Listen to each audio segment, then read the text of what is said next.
Strategi komunikasi relawan dalam mendukung kebijakan publik. Studi kasus penanganan COVID-19 oleh Swita Melani dengan nomor induk mahasiswa 202.111.20032. Mahasiswi Corporate Communication PGP London School of Public Relations. Jakarta, April 28, 2021. Bab 1. Latar belakang.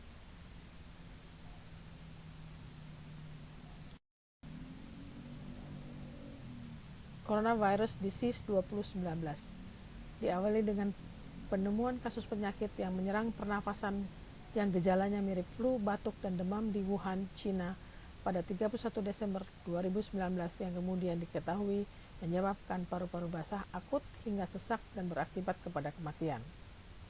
Kemudian diketahui bahwa penyakit ini yang kemudian diberi nama coronavirus atau COVID-19 diketahui menular dari hewan liar yang banyak dijual di pasar di Wuhan, China.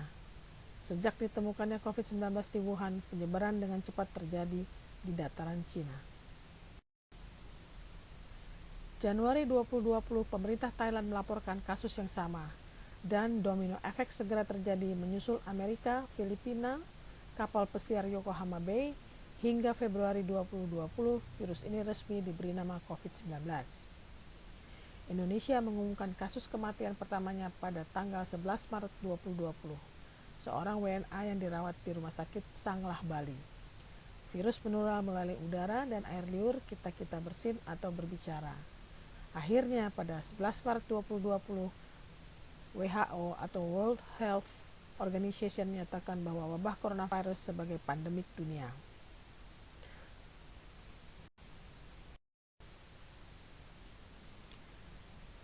Dalam keadaan darurat seperti informasi kebijakan pemerintah perlu dikomunikasikan dengan baik kepada publik masyarakat yang dalam keadaan tidak menentu dan cenderung panik. Hingga 5 Agustus 2020 ada 1016 disinformasi yang terpantau oleh tim AIS Direktorat Pengendalian Dirjen Aplikasi Informatika Kemenkominfo. Di sisi lain, pemerintah pun memiliki kelemahan akibat informasi yang disampaikan seringkali bukan merupakan narasi tunggal atau ada kalanya satu instansi dengan instansi yang lainnya tidak dalam irama yang sama, bahkan cenderung ada kalanya bertolak belakang satu informasi dengan yang lainnya. Disinilah relawan pro pemerintah memiliki peran untuk membantu implementasi strategi kebijakan publik dalam menangani COVID-19 sekaligus melawan disinformasi yang beredar. Terlampir deteksi dan penanganan hoax COVID-19. Rekapitulasi isu hoax virus corona, sumber dari Kominfo 2020. Rumusan masalah. Rumusan masalah penelitian ini dilandasi dari komunikasi pemerintah kepada masyarakat yang tidak melalui satu pintu, sehingga di luar info, oposisi, dan juga hoax, masyarakat tidak mendapatkan informasi yang akurat dari satu sumber resmi atas nama pemerintah. Konsistensi dari konten yang disampaikan oleh Kementerian Kesehatan dan gugus COVID-19 perlu dipastikan agar tidak membingungkan masyarakat, terutama saat ini di mana program vaksin nasional sedang digaungkan.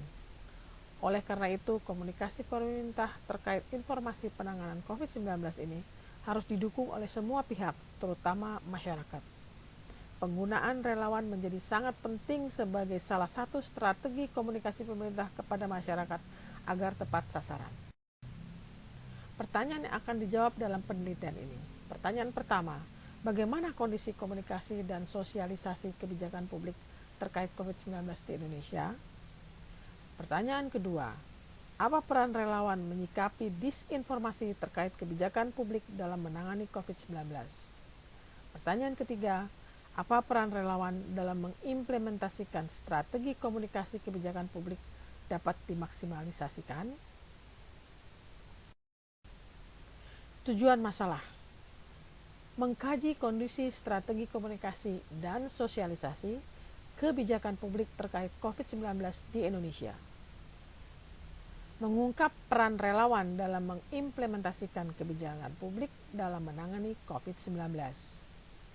Mengidentifikasikan peran relawan dalam mengimplementasikan kebijakan publik dalam menangani COVID-19. manfaat penelitian, dan manfaat praktis.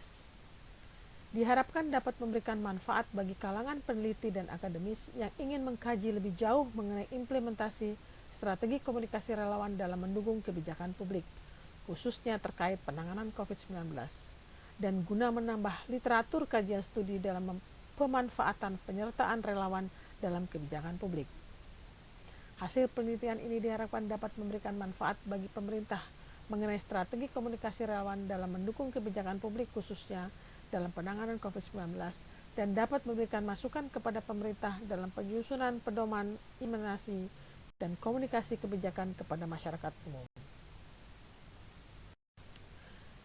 Ruang lingkup Kementerian Komunikasi dan Informasi, dalam hal ini Ditjen Informasi dan Komunikasi Publik, membangun narasi komunikasi terhadap percepatan penanganan pencegahan COVID-19 dengan memfokuskan pada 5 narasi utama, yaitu jaga jarak, di rumah saja, cuci tangan pakai sabun, masker untuk semua, tidak mudik dan tidak piknik.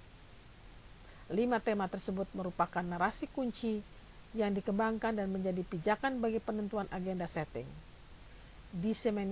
Diseminasi informasi penanganan COVID-19 dilakukan melalui model kolaboratif Pentahelix Muktio 2020.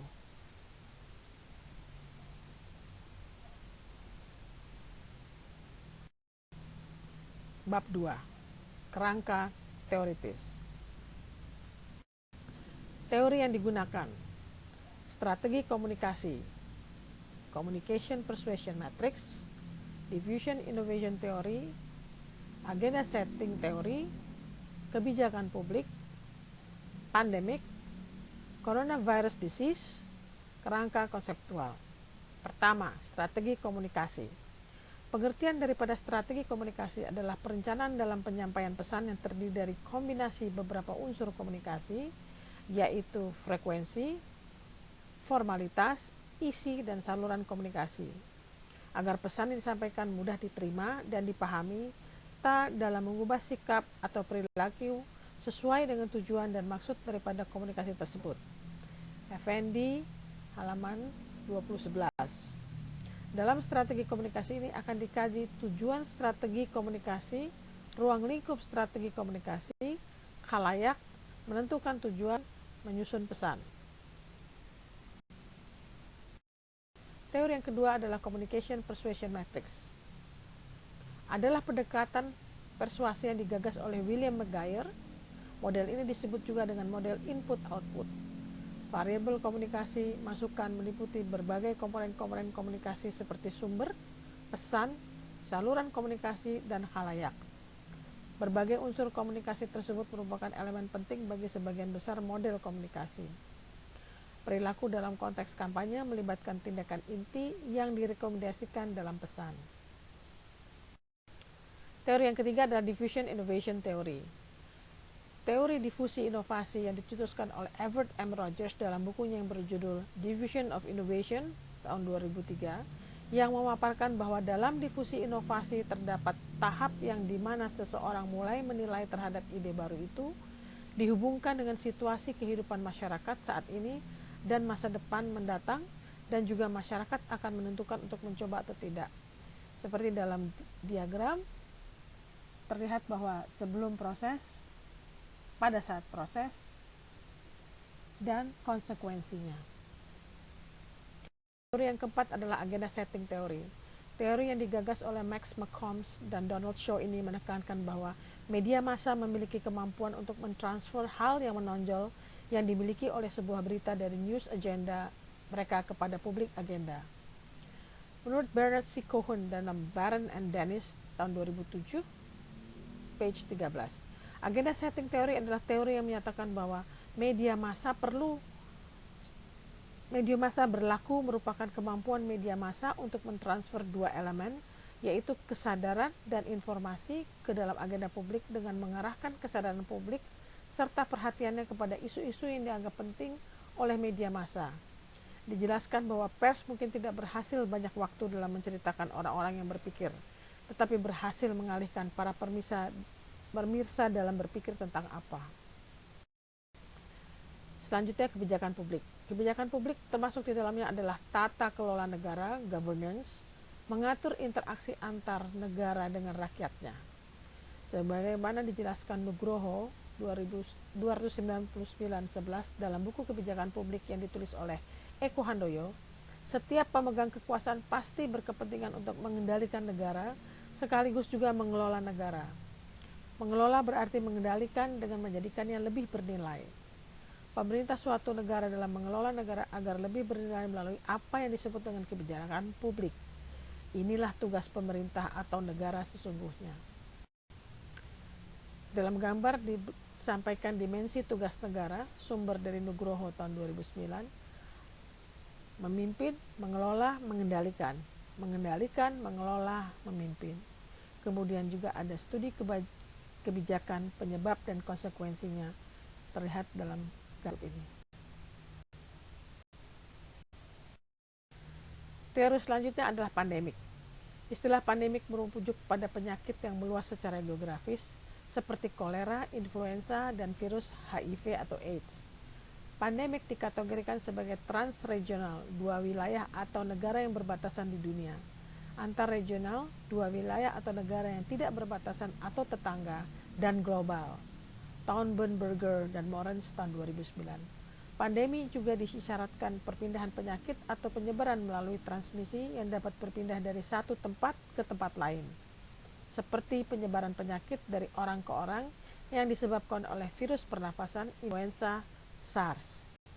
Jadi, pandemi dapat dikatakan sebagai perpindahan penyakit atau penyebaran penyakit yang dapat ditularkan dari virus dan menularkan manusia yang terjangkit. Coronavirus Disease (COVID-19). Pada tahun 2020, virus corona jenis baru SARS-CoV-2 telah menyebar dan lebih dikenal dengan sebutan COVID-19. Virus ini pertama kali ditemukan di Wuhan, China, dan telah menginfeksi 90.318 manusia per 2 Maret 2020. COVID-19 menyerang infeksi saluran pernapasan manusia dan sensitivitas terhadap panas, serta dapat diaktifkan secara efektif secara disinfektan. Yuliana 2020. Gejala umum termasuk demam, batuk, dan kesulitan bernapas yang dirasakan oleh penderita. Pemeriksaan spesimen diambil dari usap tenggorokan dan saluran pernapasan bagian bawah. Pencegahan yang dapat dilakukan oleh manusia adalah dengan isolasi mandiri yang dilakukan oleh pasien terinfeksi COVID-19. Yuliana 2020.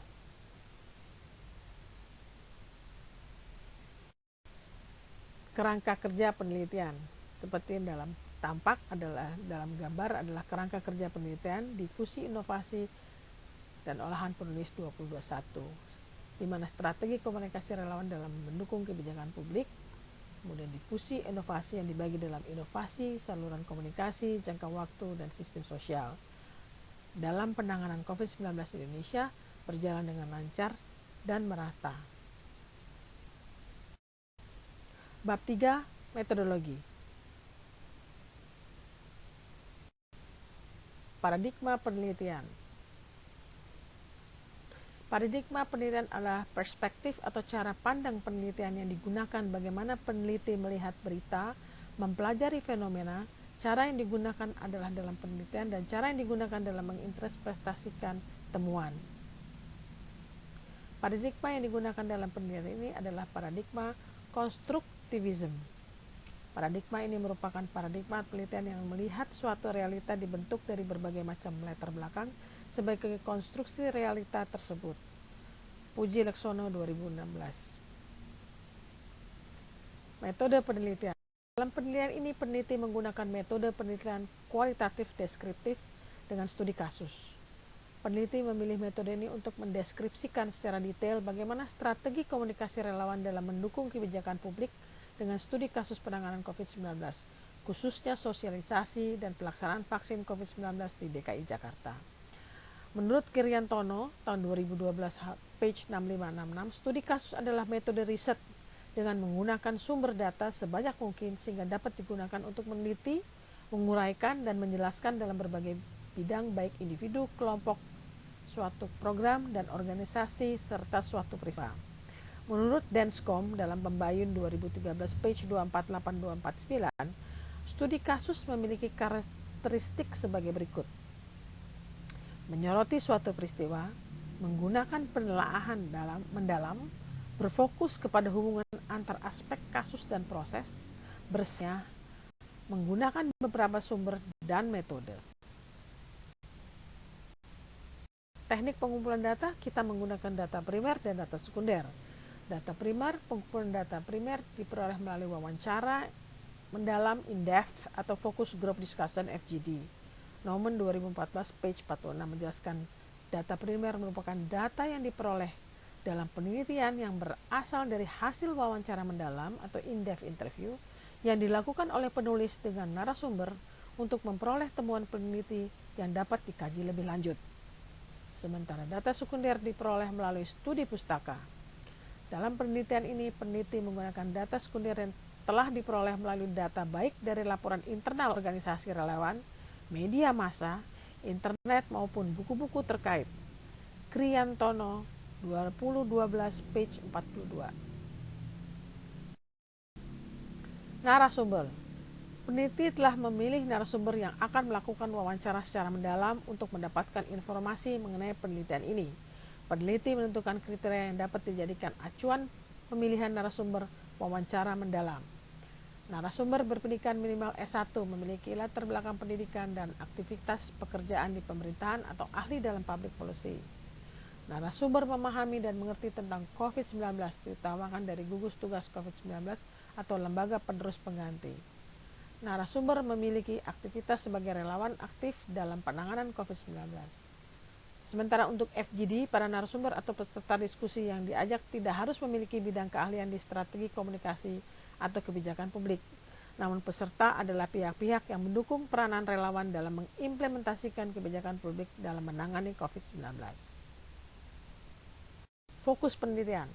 Fokus penelitian adalah untuk mengetahui strategi komunikasi relawan dalam mendukung kebijakan publik dalam menangani COVID-19, termasuk bagaimana relawan menyikapi disinformasi kebijakan publik dalam menangani COVID-19.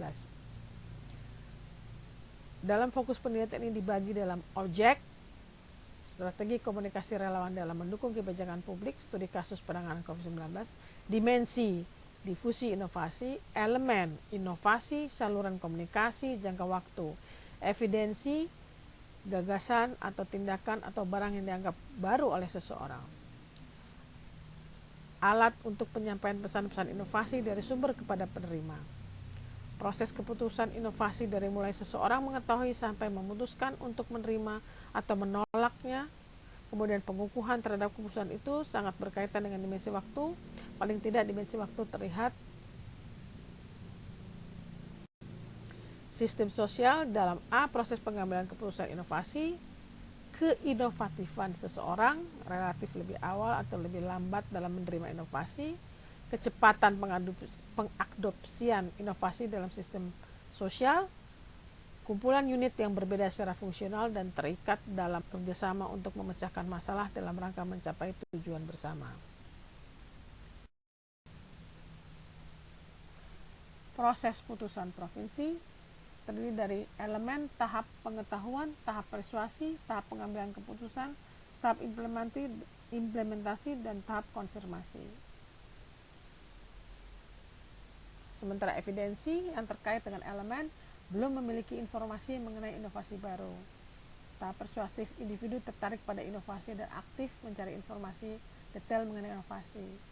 Tahap pengambilan keputusan, tahap ini individu mengambil konsep inovasi dan menimbang keuntungan atau kerugian dari menggunakan inovasi dan memutuskan apakah akan mengadopsi atau tolak inovasi, serta memperkerjakan individu untuk inovasi yang berbeda-beda tergantung situasi.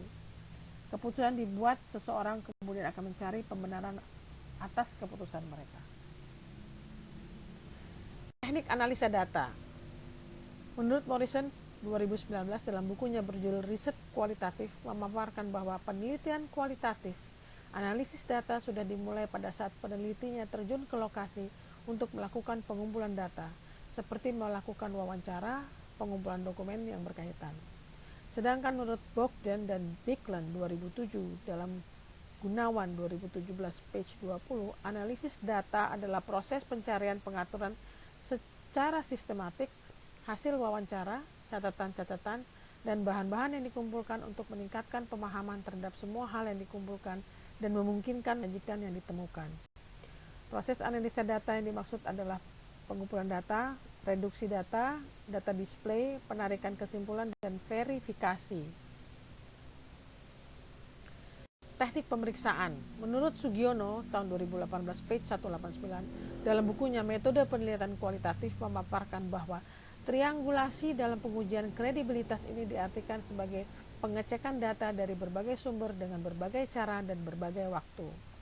Triangulasi terdiri atas triangulasi sumber, triangulasi teknik, triangulasi waktu. Waktu dan tempat penelitian. Peneliti akan melakukan pengumpulan data dengan narasumber relawan, tim gugus tugas COVID-19, para medis. Penelitian ini akan dilaksanakan di Jakarta.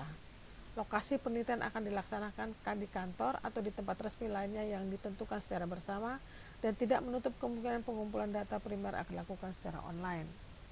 Lampiran data bagian yang kami sampaikan. Keterbatasan penelitian. Batasan penelitian ini selain dalam proses melakukan pengumpulan data primer, yaitu wawancara dan FGD, yang menggunakan bantuan perangkat teknologi dikarenakan adanya peraturan social distancing oleh pemerintah. Batasan penelitian ini juga untuk mengetahui peran relawan dalam mengimplementasi strategi komunikasi kebijakan publik dalam menangani COVID-19. Demikian video presentasi kami. Terima kasih.